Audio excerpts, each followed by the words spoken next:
Well, hello again. Back with Mel. I'm here in United States. Mel is over there in Europe, and we're talking thousands of miles away, and yet here we are. It looks like we're in the same room right next to each other. This is the beauty, amazing thing about technology. And I bring Mel in every once in a while because he has such great research. He's going and he's trying to look and find out this character in the 7th century and in the 8th century up until the 9th century, this character of concerning the Ilyas out of Tayaya. We've talked about Ilyas quite a few times now. I think you all know who we're referring to. He's from much further north up into what is today Iraq, that he was a king, he was an authority, but he also had more going for him. And it looks like what Mel has found is there is a view of this guy, this fellow who himself considered himself to be possibly a precursor to this Messiah who's going to come later, something like what Elijah was, a Elijah figure. And so I'm going to bring Mel on board because he's going to show us that much like everything else we've looked at, when the Islam that is put together here in the 9th and 10th century from the Abbasid area, this Islam that is now up in Baghdad, by that time it has moved to Baghdad, but it's 200 to 300 years later, the character of Muhammad they put up here, it has some antecedents that really did happen, but he's not the Muhammad here. He's another Muhammad on this side. And yet they needed to give him body. They needed to give him a history. They needed to give him a place and also some background. And so they borrowed from this guy, and they borrowed a lot more than they intended. And this is what Mel's going to show us. He's going to show that there are enough. We now know enough about this fellow, this character, Ilyas from Tayaya, that seems to suggest that they took it, even his reference as to what his job was, what was his mission, his ministry in life. Looks like these people back here have even brought that into the picture. Great stuff. And this is what we love to do. Now, remember, these are white papers. These are what if scenarios these look like. And I'm going to let Mel to say where on his gradation of his categories this lies. And he may say that not everything is monolithic. There might be different gradations for different parts of the story. So Mel, are you there? Yeah, I am, Jane, and thanks for welcoming me back.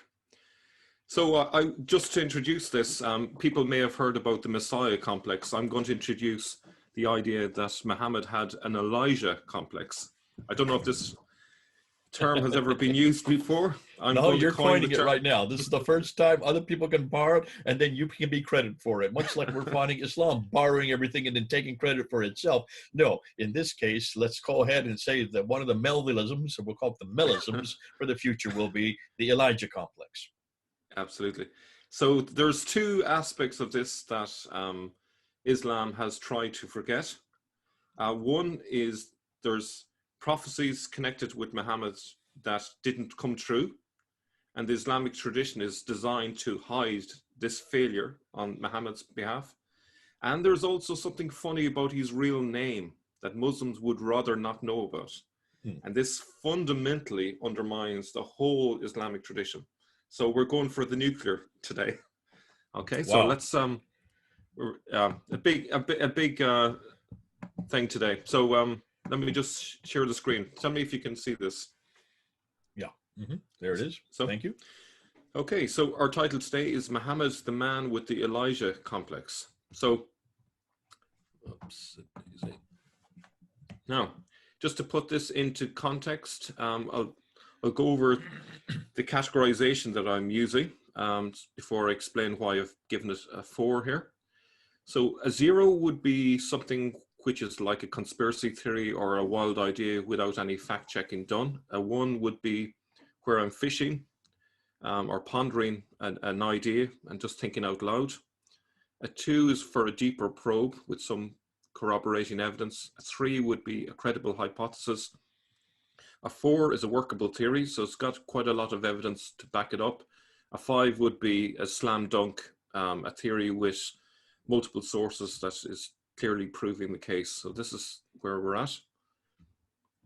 Now, an early source paints Muhammad as the eschatological warm-up act, not as the headliner, as the Islamic tradition would later present him as.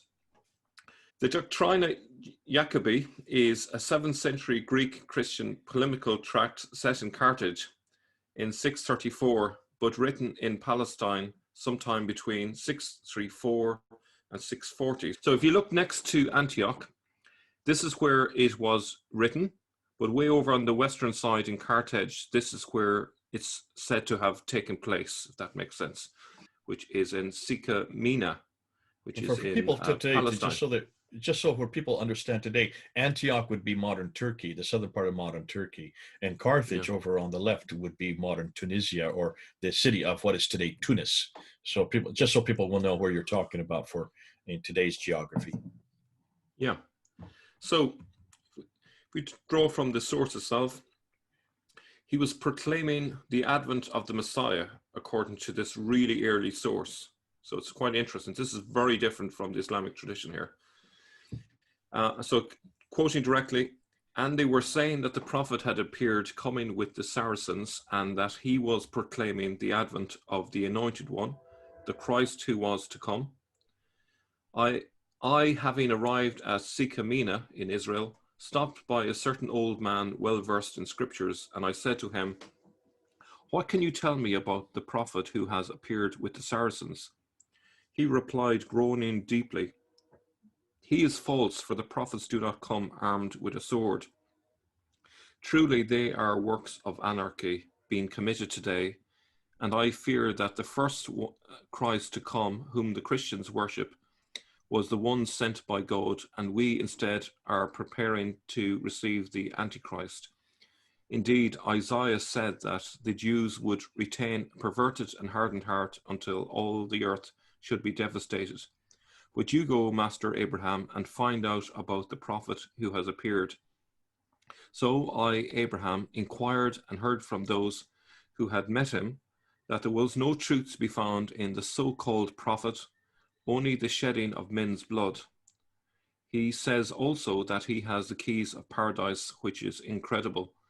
And it's interesting that the fact that he mentions that he replied groaning deeply, and even at the end says, which is incredible. So this idea that this guy was a prophet was treated with utter incredulity, particularly the idea of a prophet coming with a sword. Now, if we just draw from that then, the end is nigh is a very common theme in the Quran. The Quran's eschatological urgency that judgment day, the hour, was soon to be upon them, is part of this common doomsday culture that was prevalent at the time. Muhammad's Jewish hearers would have associated this with the advent of the Messiah. Stephen J. Shoemaker, in The Death of a Prophet, page 28-29, argues that due to the prophetic depiction of Muhammad in the Secrets of Rabbi Shimon ben Yohei, a Jewish apocalypse written in the mid-8th century, it likely incorporated only lightly edited material from an older Jewish apocalypse written during the first decade of the Arab conquest. This states that God raises up over them a prophet according to his will and will conquer the land for them. So if we just go back for a moment, the key thing that is being suggested by this early source is that this Muhammad was proclaiming the advent of the Anointed One. In other words, he is just the warm-up act. He is basically saying that the Messiah will soon come and will come straight after him. So in other words, he's claiming that the Messiah would come and that the world was soon to end.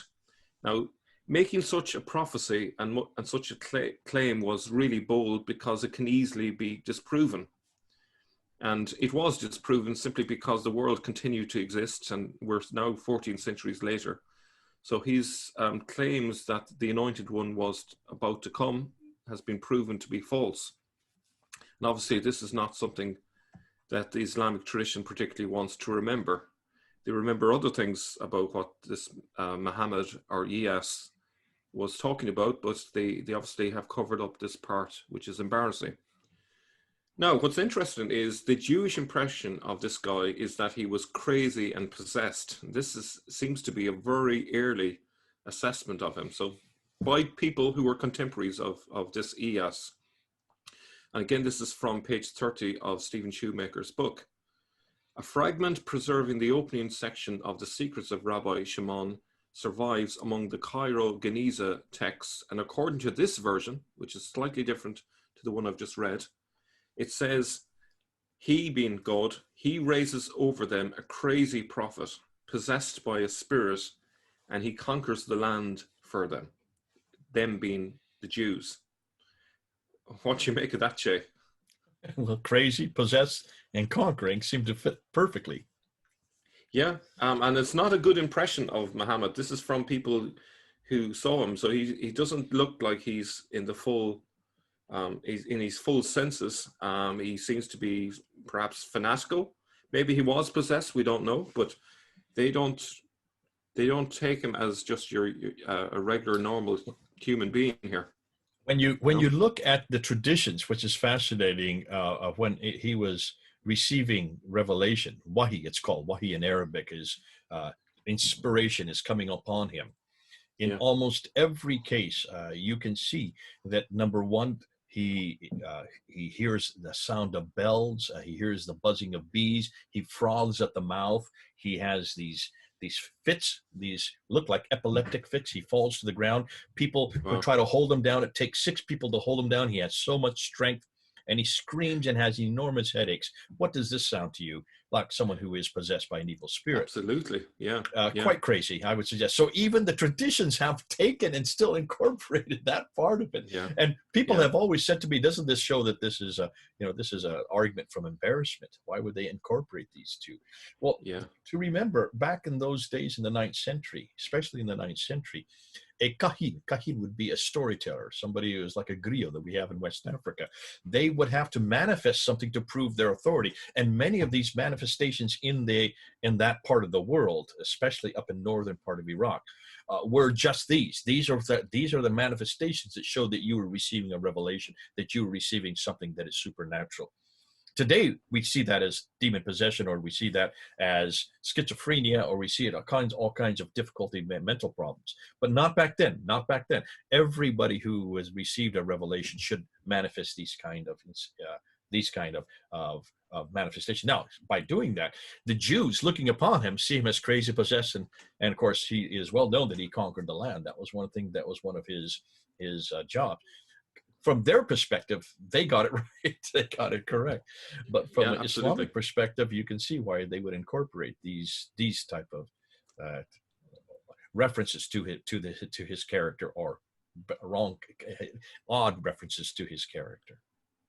You know, from a Christian perspective, it is not a total surprise to find a source like this saying that he possessed. But like, if you were to think of an event that was so key to, if you like, the devil's mission, and this would be it, because if you think about it, because of the advent of Islam, Christianity lost 50% of its lands, 50% of its adherents. It was one of the most colossal assaults on the Christian faith that's ever been since the time of Jesus. So this makes perfect sense to me, from that point of view. Yeah, and I would suggest that also, since in the Arab world, that was something that was seen as honorable, that was something that's seen as credible, and also something that would give this person authority, they would push these manifestations as from their perspective, whereas Christians would say, no, this is what a crazy person would do. This is what a possessed person would do. So you can see 2 different cultures are clashing at this point, possibly because of these manifestations. Absolutely. So on page 120 then, Shoemaker says, from the beginnings of Western study of Islam, scholars have generally recognized the importance of the hour in Muhammad's preaching. The coming judgment is the second most common theme of the Quran, preceded only by the call to monotheism. So why is it such a big theme? It probably suggests that this was a core part of Muhammad's teaching.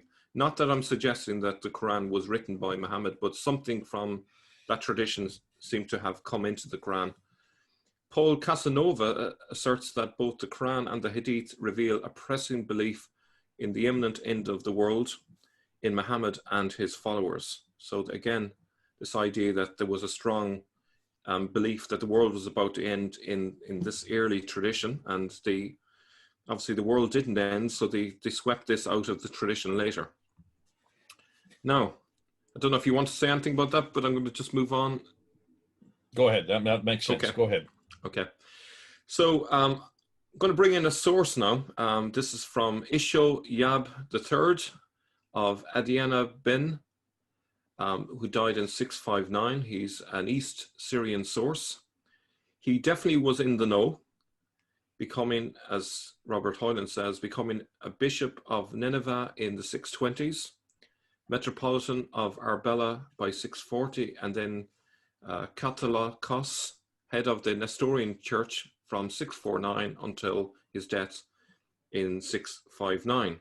So he is right there, right in the right place at the right time from the 620s onwards.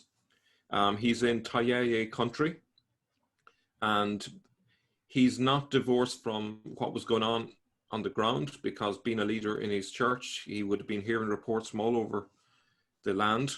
So he would be very familiar with what was going on in those decades. So a very key source. Now, in terms of this source, though, despite the fact that he's a good witness, I'm giving this a 1 in terms of what I'm going to draw from this. There is possibly something in this, but this is quite speculative. He doesn't mention Muhammad. He doesn't mention Ilyas.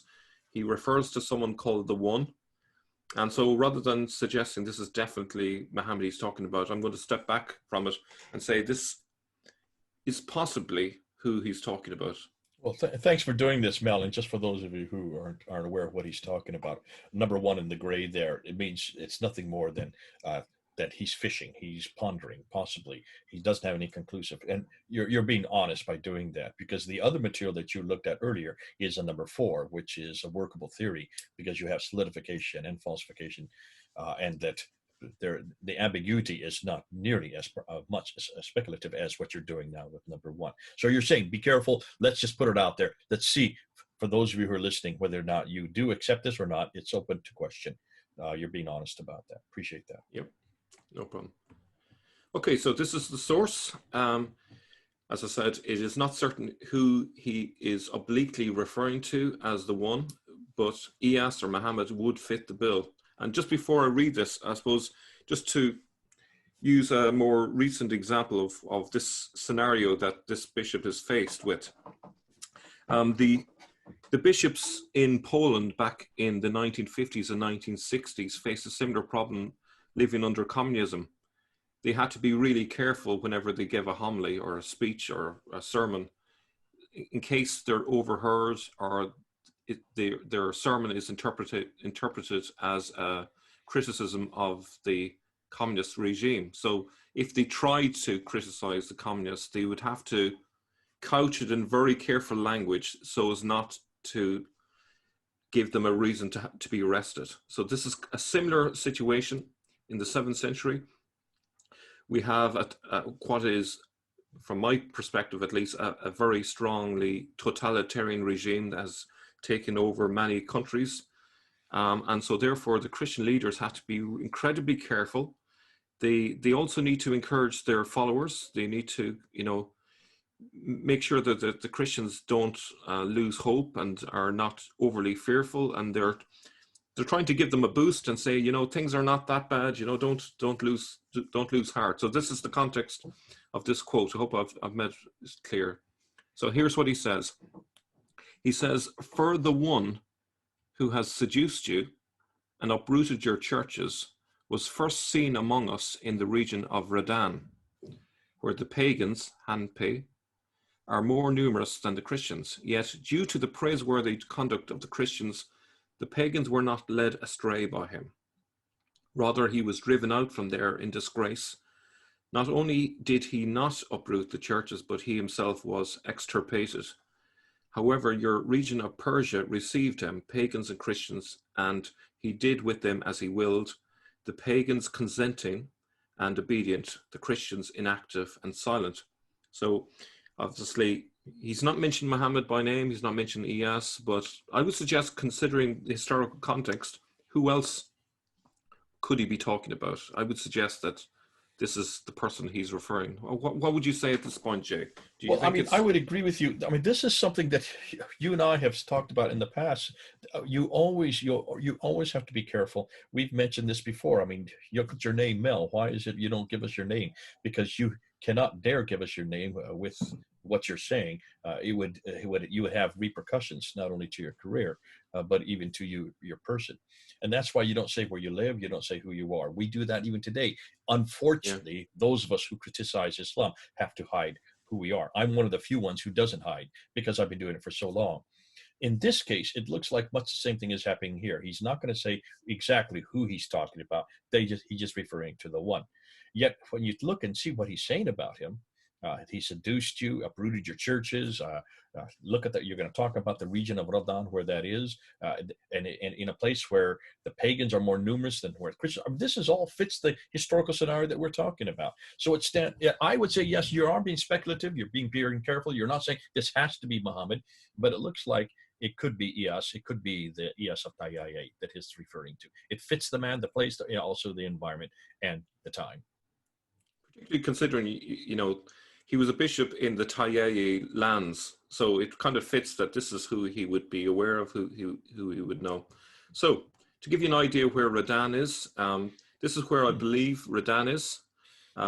It's spelled in different ways, as you can see. If you look at the list at the top, you can see that the third option there, Radan, is the same spelling as in the source. And currently, it's a village in Isfahan province in Iran. So if you were to go westward from Radan, where that dot is, you would actually land in Tayyaya lands. So those blue lines running down that greyish land is actually the Tigris and the Euphrates. So, it is conceivable that Ilyas crossed into those lands on his preaching missions. Unfortunately, we don't have a year in terms of when he's referring to. So this could be any time. It's hard to say. But if he died in 659, so this is just before Muawiyah comes to power. This is in the era that Muslims like to call the time of the rightly guided caliphs. According to the traditions, they would have taken all this land. This would be under their control because by the time this bishop dies, they have control from Tripoli in the west all the way to Afghanistan in the east. So this would be well under their control. Now that's what they say, and they give the names Abu Bakr, Umar, Uthman, and Ali. We can't find any reference to those names. What we do know is that these are the Arabs. They do control it, and they would have control of Radan. They would have control of Iran. That's within that swath of land. So if this is this character that is, seducing the people and conquering the lands, that would make sense. That you've got the right man at the right place doing the right thing at the right time. Yeah.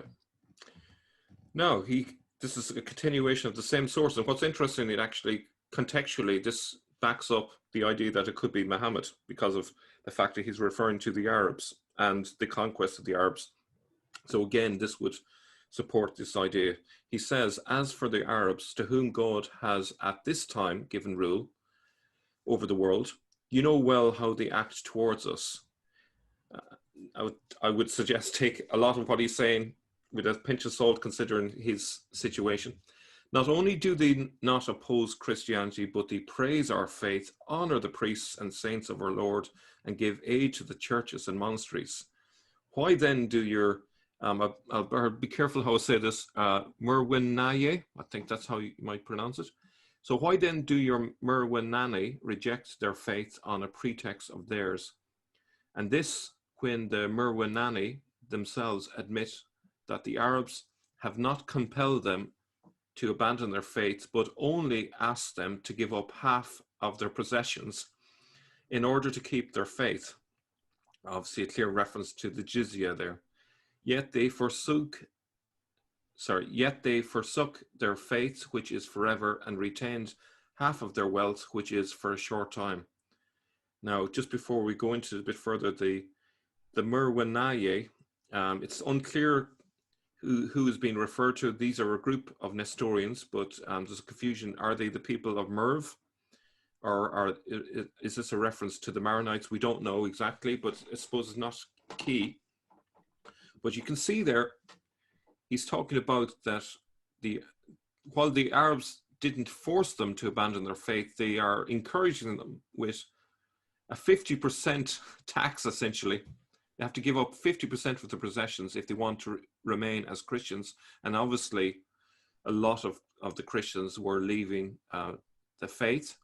And this is obviously is quite alarming to the bishop. And he's trying to say, hey, it's not so bad. 50%, what's 50%? You know? So is he being facetious here, is what you're saying? Are you saying he's being sarcastic? Yes, yeah. He's trying to, what we would say in Ireland, he's trying to plumose them, which means he's basically trying to gently encourage them to resist. But he's studiously avoiding criticizing the Arabs directly. But if you read between the lines, he's obviously criticizing them. But he's saying, like, they praise our faith, honor our priests and saints, and they are aiding our churches and monasteries. Well, if they're taxing the adherents to Christianity, asking them to give half of their possessions, then clearly they're not honoring those people. They are not aiding the churches. They're doing the opposite. So if you read between the lines, you can see what's really going on. That, you know, he has to say nice things about them, but in reality, their faith has been destroyed by these Arabs. So now, you know, just to further what I'm saying is, Isho Yab is not safe to openly criticize his overlords.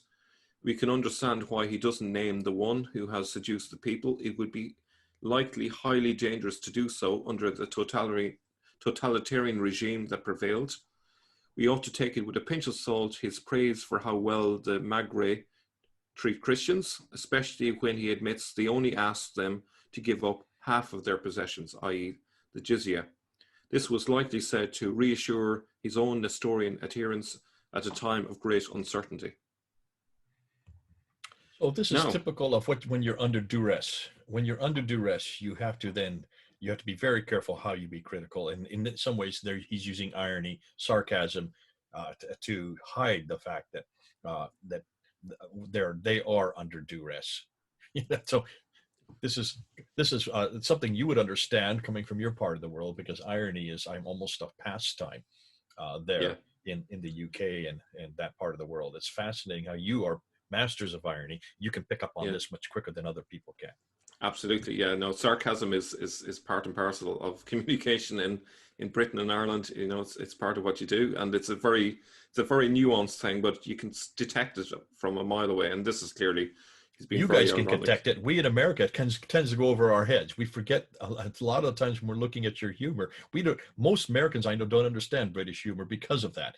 And yet it's brilliant. If you live there where I did for 25 years, I picked up on it and saw it and understand it. In fact, that's how you can see it so much clearer here. This is what's going on here. In this case, the 7th century. Yep. Okay. Now I'm going to move on to another area, and we're going to be looking at we're going to be looking at Ilyas's name, and this is, I'm really looking forward to sharing this because it's going to be quite fun, I think. So just drawing your attention to the Latin phrase "nomen est omen," the name is a sign. This is something I'm quite interested in. We spoke about my name earlier on and the meaning of the name, and this is kind of connected with that in a sense. Nominative determinism is the hypothesis that people tend to gravitate towards areas of work that fit their names. Essentially, people draw meaning from their names, and thus their names become self-fulfilling. So, Jay, if we take your surname, for example, Smith, you know, you've been hammering the heretics for decades. You know? So that's what you do with my name. I'm a smithy. I'm supposed to be smithing, hammering away at different pieces of metal. I'm hammering away at criticism. Okay, I'll run with that. That's the first time anybody's ever tried to impose that on me. God bless you. Okay, but this is so nominative determinism. You take on and you do what your name suggests, is what you're saying. Yeah, absolutely. It's almost like a subconscious thing. You fulfill the meaning behind the name. So you're not conscious of it, but it kind of leads you, it gives you a suggestion. And then once you do some particular vocation in life, it kind of makes sense, and it kind of gives you a sense of you've achieved who you really are. So one Well, explanation I for should be a little bird then, because I'm a jaybird. Jaybird is a little bird that just flits and floats and does all kinds of things. Be careful. I hope I'm not, my knowledge of determinism doesn't impose that upon me. So maybe that's the reason for your colorful shirts, Jay. Maybe. So one explanation for nominative determinism is implicit egotism, which states that humans have an unconscious preference for things they associate with themselves. So there have been a number of funny examples of this psychological phenomenon, and I'm sure our audience will enjoy some of these. So there was a book on polar explorations by Daniel Snowman. These are all absolutely true. There's an article on urology by researchers named Splat and Weedon, which I think is my personal favorite. The psychologist Carl Jung cited as an example Sigmund Freud, who studied pleasure and whose surname means joy. So that was an interesting fulfillment. A study of American dental rolls showed a significant correlation between men called dentists and men becoming dentists, which is strange. Igor Judge is the real name of a former Lord Chief Justice of England and Wales, who clearly was a judge as well. And sorry, this might be a little bit rude, but Thomas Cropper was the inventor of the toilet. Yeah, that one I've heard. That's a well-known one. Well done. Yeah. And so other funny examples, a neuroscientist called Lord Brain, a firefighter called McBurney, a cashier called Kaching. Kaching. Andrew Drinkwater, he was a worker in the Water Research Centre. There's a physician called Dr. Doctor, an ophthalmologist called Ashley Seawright, a gastroenterologist called Dr. Joshua Butt, a music teacher called Miss C. Sharp, a chef called Tim Kitchen, and a weather presenter called Amy Freeze. You know, so these are sweet. Some hilarious examples of people fulfilling their names in very real ways. This one, I have to say, I really enjoy. This is Sue Yu. An American lawyer said that when she was younger, people urged her to become a lawyer because of her name, which she thinks may have helped her decision. And as I mentioned earlier on, my own name, Mel, partially led me into a study of Islam because Melissa means slave of Jesus. I wondered why Islam also used a similar name for Jesus, Isa. So there you have it. Now, where this becomes significant is in terms of Ilyas. Ilyas is the Arabic form of Elijah. Why is that significant? Malachi chapter 4, verse 5 to 6 says the following: Behold, I will send you Elijah the prophet before the great and awesome day of the Lord comes, and he will turn the hearts of fathers to their children, and the hearts of children to their fathers, lest I come and strike the land with a decree of utter destruction. So you can see how Ilyas, his name is Elijah, and how this fits in with the idea of him thinking of himself as a prophet before the great and awesome day of the Lord comes. Remember, we mentioned earlier on about this idea that he thought that the world was about to end and that he was the precursor for the Messiah. Did Muhammad imagine that he was some sort of Elijah figure due to his name? Had he an Elijah complex? And another interesting detail is you notice the word strike there, because we discussed a few videos ago about the meaning of Mecca. And the actual word in Hebrew is wahik keti, if I'm not destroying the Hebrew language, and it means and strike. The Strong's Hebrew says in its concordance that one alternative for that word strike is Mecca. So perhaps the word Mecca or Makkah might come from this term. So if you think about it, if there's a reference here to Elijah and there's a reference to Mecca in the same passage, maybe this is where the importance of Mecca as a place name came into its own. Just an idea I'm throwing out there. Now, the Mishnah says the following, that Elijah will come to settle all disputes and reconcile all discrepancies in the holy books. In that passage quoted there of the Mishnah, Discussion ensues as to what Elijah will accomplish. At the end of the passage, it says, quote, "The sages say Elijah will come to make peace in the world, as it is said," and then follows a quote from Malachi's passage that we mentioned just a few moments ago. This is why the Jewish reaction to the claim of prophethood in Doctrina Jacobi is so withering. He is false, for the prophets do not come armed with a sword. Truly they are works of anarchy being committed today. There is no truth to be found in the so-called prophet, only the shedding of men's blood.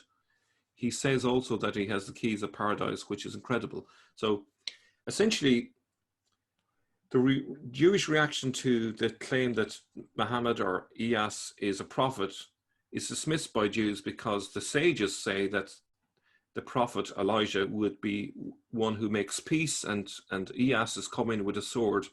I hope everyone's seeing that. It's a bit like people in America are referring to the peaceful protesters, despite the fact that they are rioting in the streets. You know, it's preposterous. So here we can see the idea that Ilyas could be Elijah is dismissed by the Jews because it says, you know, the Mishnah insists in its conclusion that the prophet must be one of peace. Okay, so however, despite that dismissal by the Jews, there was scope for Ilyas to assume that Elijah was meant to use force and that he had a divine mission to use force, because if we look elsewhere in that Mishnah passage, Rabbi Joshua said, "I have received a tradition from Rabban Yohanan ben Zakkai, who heard it from his teacher, and his teacher heard it from his teacher, as a halakha given to Moses from Sinai, that Elijah will not come to pronounce unclean or to pronounce clean, to put away or to bring near," and quote, "but to put away those brought near by force and to bring near those put away by force." Do you see the point?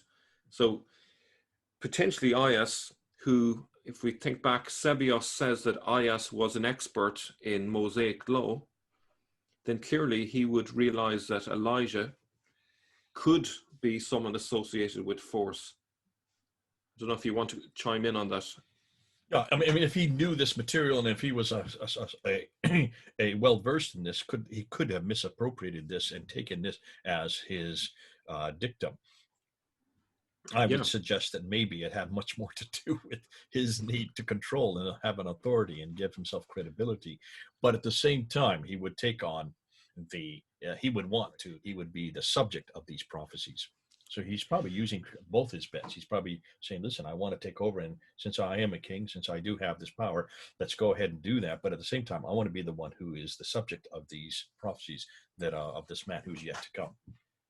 Yeah, well, you know, it's very convenient for him to have this passage because he can claim a divine right to use force. And, you know, it's a mission from God and God is on my side, you know, and it's always been a very powerful argument to make. Because who can disagree with God, you know? So if you argue that God has given you a mission, that you are essentially an Elijah figure, you're preparing the world for the end of the world, and that the Messiah is about to come, then you can use this as part of your ideological argument for why people should support you and get on board and not oppose you. So what you're saying is really he's taking on the Elijah figure. He's doing that because that would give him a credibility. But at the same time, he's then zeroing in on this Mishnah from Edoyot 8:7 and saying, however, the modus operandi that I do so is to use force. So he's pulling the two together and say, I am the subject of both of these. Not only am I the one who then introduces the end of times, but I'm also the one who does so by use of force, and I've given authority to do so because it is how do you argue with God himself? God had given me this authority. Okay. And actually, so what he's actually doing as well, if you can read between the lines, he's basically saying, okay, the Mishnah has this option, which is the idea that Elijah can use force. But the rabbis have dismissed this option. They've considered it, and after careful consideration said, no, the real Elijah figure must not use force. It must be a person of peace. So he's basically attempting to overrule the Jewish conclusion on this. The highest Jewish authority, which is, as just to remind ourselves, is to be found in those academies in Iraq, in what was formerly Babylon. So that this is what we're talking about here when we talk about the Mishnah. So he's basically overruling these Jewish leaders, which are found in the same land that he is the king of. So he's coming up toe to toe with the Jewish leaders in his own land here by going against this. So it's quite interesting how all of this pulls together. So what does Ilyas actually mean? So Ilyas is an Arabic name for boys that means replacement, restitution, something given in place of something else, and figuratively it means gift from God. And if you look at any websites to do with boys' names in Arabic, you'll find this. But actually, if you delve a little bit deeper, Ilyas is the same as Ilyas, and Ilyas in Hebrew is Eliyahu, or Elijah. And that Eliyahu is particularly very interesting, because Eliyahu literally means my God is Yahweh. How about that, Jay? Oh, goodness. Oh, goodness. So this comes around to nip him in the bud. This literally is hugely embarrassing. Now, you know, a lot of people in the comment section who maybe have disputed my claim that Muhammad was originally called Ilyas, and they say, well, why would they forget this name? Why hide it? Why change his name to Muhammad and give actually not only his name, but actually create a complete fictional biography with fictional parents' names and so on, going back many generations? Why would they do that? Well, the reason is because you can't have a prophet who is claiming Yahweh as his God in his actual name. It just does not fit. So you've got to get rid of this Elijah name. You have to hide this over. And so there was, as we, you know, probably come back to it later, but, you know, in Abbasid times, when they do refer to Ilyas in the historical record, they make it appear that Ilyas was on the opposing side to Muhammad, because they don't want people to know of this connection. They can't completely delete him from history, but they have to pretend he's someone else, because this is so embarrassing to just the so Islamic people tradition. realize, and we need to remind people that in an earlier episode, you did talk about the fact that Ilyas's nickname is Muhammad. Yes, yeah. So they've thrown out the formal name and now are using the nickname Muhammad. Look at myself. My nickname is Jay. That's not my real name. I'm not going to tell you what my real name is, because I have to be careful with that. But my nickname that I use all over the world and that I'm known by is nothing more than the name that is the popular name that everybody uses. It's what I use on the internet. It's what I use when I travel. It's used when I do my lectures. It's what I've used since I was, in fact, it was given to me when I was first born, because there was another person with my name in the hospital. They didn't want us to get us two babies mixed up. And so that's why they gave me Jay as my nickname. So in the same token, you can see here, Muhammad was the one that was appropriated, was given to him. They took the nickname and made that the common name, made that the popular name, and also made it the authoritative name. Yep. So just to continue then, this may be a chief reason why Muhammad's original name has been covered up. The Umayyads and the Abbasids didn't want their founder's name to have any association with Yahweh. It directly contradicts the Shahada that there is no God but Allah, and Muhammad is his prophet. If you think about it, it's hugely embarrassing that Ilyas's name actually means my God is Yahweh. So it contradicts the Shahada, the most important. Like here we go again. It's one of the 5 pillars of Islam being destroyed through Ilyas's actual name. It's very damaging indeed. Oh, boy. So you've kind of come through the back door. That's fascinating. Well done, Mel. So in conclusion, Muhammad's real name gives us a reason why he thought he was a prophet armed with a sword, and his name is a direct contradiction of the Shahada. The Shahada says the only God is Allah, but his name proclaims Yahweh. So I just remember from our times in Speaker's Corner, remember when you were on the ladder shouting, Yahweh, Yahweh. But because even even the word name Allahu Akbar just means he is the greater. We would always put it to Yahweh, Huwa al-Akbar. You may have the greater, but Yahweh, he is the greatest. And so we would Yes. updo it. Listen, you've done a great job here. And this is probably a hugely important talk that you've just given. Not only are you showing that this person, Ilyas, from Tayaye, up north, up in what is today Iraq, that this character is a historical character. He seemed to have a function, and he seemed to have taken that function very seriously.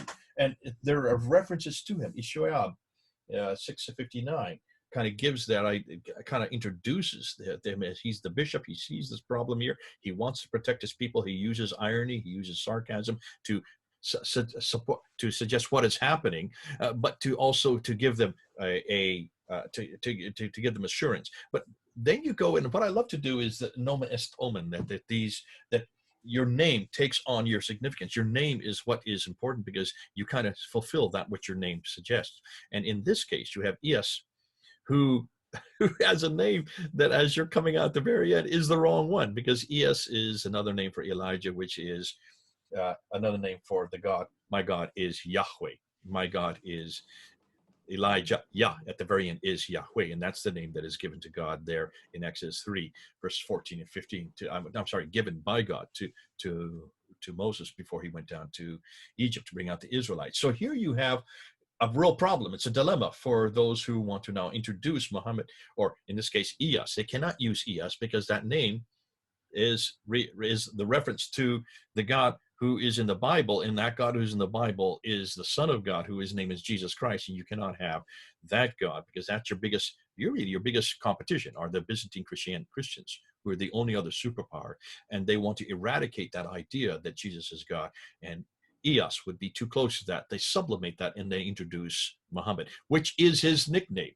as we've seen earlier. That is his nickname. They elevate that one because the praised one, as we first have been hearing from where this was introduced probably on the Dome of the Rock and on the coins back in the 7th century. Yeah, I just want to say, this name is kryptonite to Islam, because not only have we got the wrong God, but if you look at the historical record as well, is the fact that he was saying that the world was going to end and that he was the precursor to the Messiah, and that never happened, and that makes him a false prophet and a failed prophet. Okay. It's very destructive. Once you think about it, and I encourage Muslims to really think about it, take all this evidence here. There's been an attempt to cover up the fact that here is someone who thought he was a prophet, but he was a false prophet and a failed prophet. And that's really important that you grasp the significance of this. Well done. For those of you who are watching, can you see what Mel has done here? Mel has he's followed the evidences on the ground. We've always asked people to do this. We've asked Muslims to do this. Mel's doing it since they are refused to do this. So go back to the 7th century, go back to even earlier in this case, come up to the 7th century, including the 8th century, see what's happening on the ground, and notice that this character did exist. Ilyas, he was from much further north, up in the Iraqi area. He did have power. He was an authority. He kind of fulfilled his name, but the problem with him is that this name, precursing back to this idea of him being Elijah, that would not only eradicate his authority amongst the people there, it would also say that he was introducing the end of time. Since that didn't happen, you've got to then, practically speaking, give him his nickname. The nickname, which would be the one that was then introduced by the Abbasids, became the one that stuck. And I assume what you're saying, Mel, is you can follow this sequence, even the sequence you're following through. It makes sense up from the Umayyad period up into the Abbasid period. When they now incorporated this character, they've got to also make sure that they incorporate what is theological significance. You cannot have any theological significance pointing back to Yahweh of the Bible, or of the Byzantine Christianity, of that supposedly tritheism. So therefore, you've got to make sure that name is eradicated, not only from practical purposes, but theological reasoning. Yeah. And that's why Muhammad then stuck. And also, even where they have to admit that he was the ruler of Hira, they have to present him as the opposite side of the battle. They have to present him as going up against General Khalid, instead of actually both of them being on the same side, which is probably more likely, And even when they attempt to make a story around that, it doesn't hold together very well. It seems very unlikely and implausible. So they haven't done a really good job of covering it up. And if someone like me can work this out, then, you know, it makes me wonder how many other people have actually worked this out in Iraq and haven't publicized it because they're afraid to. There must be more than me that has realized this, you know. Well, I think, Mel, what you're doing, you probably aren't very many people, because not many people are actually doing what you're doing. You're rather a rarity, and that's why you're a breath of fresh air for many of us who are historians, because you're doing what all historians should do: go back, find the evidence, follow it, come up with your theories, put it out there as a white paper, and then get responses back. We want people to now do that. Listen to what Mel has said here about Ilyas from TIA. Look and see what he's saying about whether or not he has taken on to himself the mantle of an Elijah figure, and see himself as an Elijah character, coming out with that type of the same type of ministry that Elijah have, but then creating and seeing that those who then take on that and then incorporate it into the later traditions realize that you can't have that name. You've got to use another name, because that one has Yahweh's name in it. You cannot have anything to do with Yahweh, and that's why they've gone and they've chosen to use the name Muhammad. If this is so, then Mel, you've uncovered a real rock here, and this is going to cause an awful lot of, I'm sure, remonstration, probably some backlash from the Muslims who are listening to this. Do remonstrate. Feel free to backlash. That's one of the nice things about YouTube. You have the right to do so. Mel will be watching your comments. He'll be responding to as best he can. And we'll go from there, because we're just putting together more and more evidence after evidence after evidence. I love what you've done with prayer. I've loved what you've done with the Ramadan. I love what you've done with the word Mecca. I've loved what you've done now with the name Muhammad itself. And here's another nail in the coffin that we're finally starting to nail down. It's been great having you here, Mel. It's been terrific to do these episodes with you. I'm sure there's many more as you continue to unlock many of these books and many of these writings, many of these articles, many of these rock inscriptions. Everything you're looking at seems to be bringing out a little bit more of how Islam has borrowed ideas, has borrowed characters, has even borrowed names, has borrowed places, and has redressed it, takes the form and puts it into a completely new meaning. And the meaning they put onto it has historical antecedents. And when you look at those historical antecedents, it's not the same person, nor the same place, nor the same person, nor the same environment, and certainly not the same time. Well done. This is good to be able to unpack it. Now let's see how people then respond to it. Okay, then. Here it is. Mel and Jay. You in Europe, me in the United States. Over and out.